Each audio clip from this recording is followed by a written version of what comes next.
Assalamualaikum warahmatullahi wabarakatuh. Perkenalkan, nama saya Destia Ayu Restineng Tias, NIM 40219194, jurusan Perbankan Syariah G. Di sini saya akan menjelaskan tentang pertumbuhan dan pembangunan ekonomi. Yang pertama adalah pertumbuhan ekonomi. Pertumbuhan ekonomi dalam kegiatan perekonomian yang sebenarnya berarti perkembangan fisikal produksi barang dan jasa yang berlaku di suatu negara, seperti pertambahan alam, jumlah produksi barang industri, perkembangan infrastruktur, jumlah sekolah, penambahan produksi sektor dan jasa. Yang kedua adalah pembangunan ekonomi. Pada umumnya, pembangunan ekonomi diartikan sebagai serangkaian usaha. Pembangunan ekonomi hanya meliputi usaha suatu masyarakat untuk mengembangkan kegiatan ekonomi dan mempertinggi tingkat pendapatan masyarakat, sedangkan keseluruhan usaha-usaha pembangunan sosial, politik, dan kebudayaan.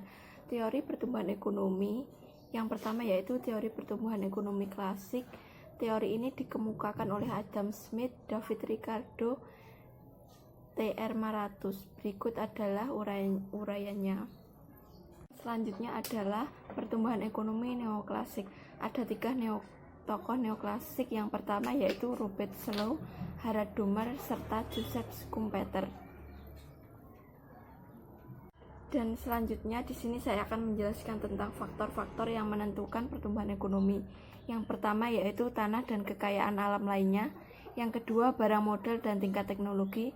Yang ketiga sikap sosial dan sikap masyarakat, yaitu perbandingan pertumbuhan dan pembangunan ekonomi.